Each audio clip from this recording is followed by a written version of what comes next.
Olá, louvado seja nosso Senhor Jesus Cristo, para sempre seja louvado. Glória ao Pai, ao Filho e ao Espírito Santo, como era no princípio, agora e sempre. Amém. Queridos irmãos e irmãs, paroquianos da nossa paróquia, Nossa Senhora da Abadia, Diocese de Cristalândia, graça e paz, que Deus abençoe, ilumine e proteja todos nós, unidos na fé, nesse dia 24 de maio, iniciando a novena e os festejos de Nossa Senhora da Abadia, aqui em Lagoa da Confusão, a quem a gente faz uma prece e pedimos a Deus que abençoe sempre. Hoje, nessa sexta-feira, na 7ª semana do tempo comum, que Deus guie, ilumine e nos fortaleça sempre. E por isso o evangelho que nós temos no dia de hoje é tirado de Marcos, capítulo 10, versículos de 1 a 12. O Senhor esteja convosco, Ele está no meio de nós. Proclamação do evangelho de Jesus Cristo, segundo Marcos. Glória a vós, Senhor.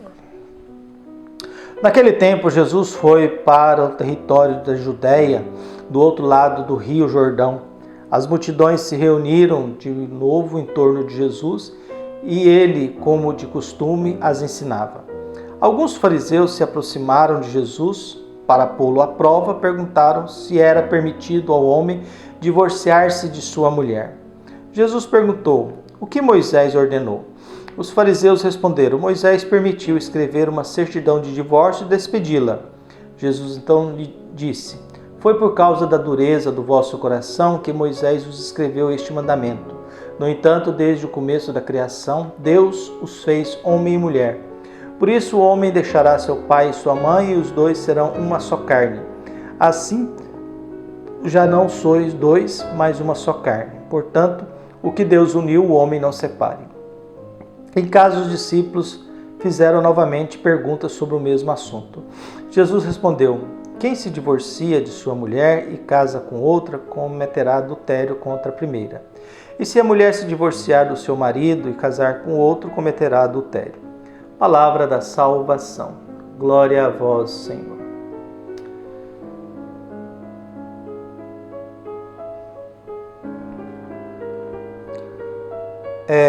Aqui nos diz, a primeira reflexão se refere à indissolubilidade do matrimônio. Um fariseu maldoso, por sinal, pergunta a Jesus por que a licitude do divórcio. Jesus afirma que a posição de Moisés se deve ao fato da dureza dos corações das pessoas. O Senhor retoma a cena da criação, quando o Pai fez o homem e a mulher para serem uma só carne. Assim, ele ratifica a indissolubilidade do matrimônio. O casamento se torna, portanto, uma forma de seguir e testemunhar a Jesus no caminho da vida junto à comunidade. Essa questão do divórcio ela é muito delicada porque há muitas coisas. Uma coisa que a gente tem que considerar é se o casamento foi válido. Não existe... A igreja não permite que casamento seja desfeito. Ela constata que o casamento não foi válido pelo fato de que, diante da cerimônia do casamento, faltou elementos básicos que garantam a legitimidade de um sacramento. Então, se você casou com alguém que essa pessoa já tem uma outra pessoa, esse casamento não é válido. Se você não consumiu o matrimônio, também não é válido. Se você casou e a pessoa tinha algo, escondendo algo de você, e isso é uma coisa séria, isso também não é um casamento válido.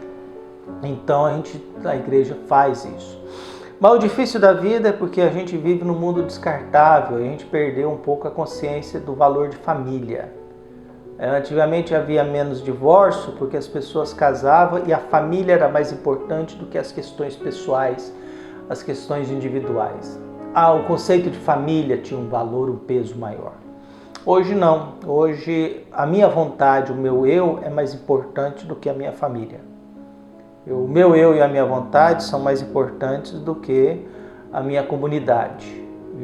A predominância do eu e do indivíduo fez com que a gente aguentasse pouco a convivência comunitária.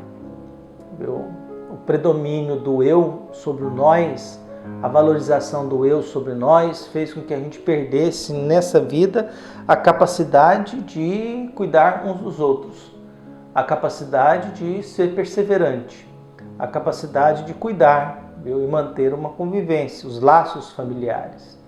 Jesus é questionado sobre a questão. Moisés diz que podia divorciar, mas havia uma confusão a respeito disso. Afinal, qual que é o critério de uma carta de divórcio que Moisés permitiu?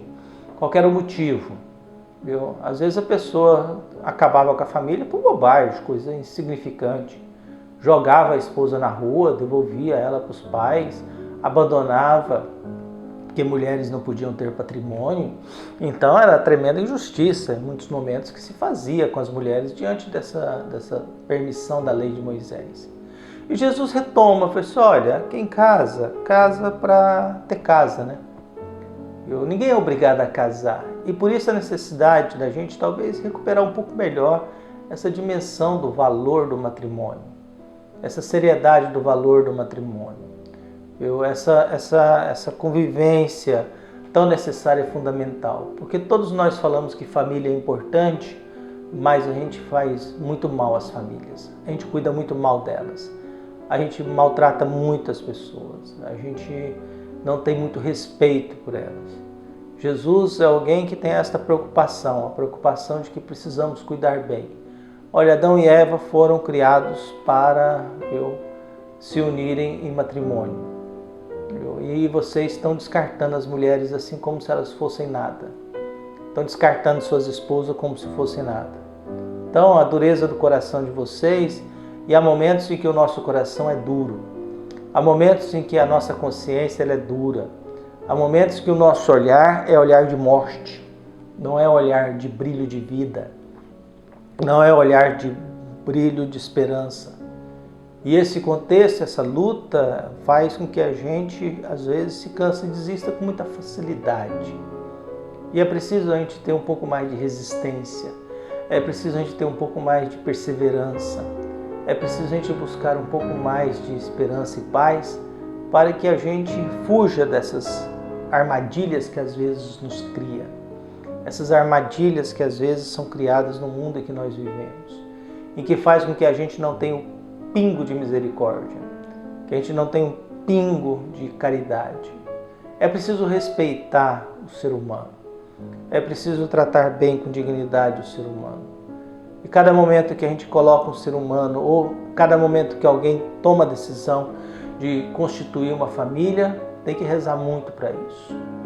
Por isso, cada momento que a gente celebra um casamento, a gente sempre pergunta, é bom vocês sempre terem diante dos olhos 3 coisas importantes que é fundamental. Uma delas é o diálogo, a capacidade de conversar. É o que ensinava um teólogo. Se você vai casar, casa com quem você gosta de conversar. Porque a beleza vai embora, mas o diálogo permanece. O diálogo permanece. Então casa com quem você gosta de conversar. A segunda, a consciência de que o amor é mais importante que um copo sujo. O amor é mais importante do que uma frase mal falada. O amor é mais importante do que um momento em que um não está bem. E a terceira coisa é rezar sempre um pelo outro juntos. É fundamental na vida matrimonial de um casal essa consciência. A gente tem que conversar, a gente tem que lembrar que o amor que nos une e a gente tem que rezar um pelo outro e juntos. Aí nós vamos nos alimentando coisa saudável. Porque todo relacionamento humano em que o que predomina na conversa é aquilo que o separa, está condenado ao fracasso.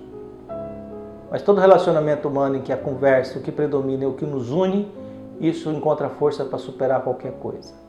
Mas quando as conversas são as nossas diferenças e aquilo que nos separa, esse relacionamento está fracassado. Mas quando a conversa e os diálogos são predominantemente aquilo que nos une, que temos em comum, isso nos alimenta e alimenta qualquer casal, qualquer família, para encontrar forças para enfrentar qualquer situação na vida.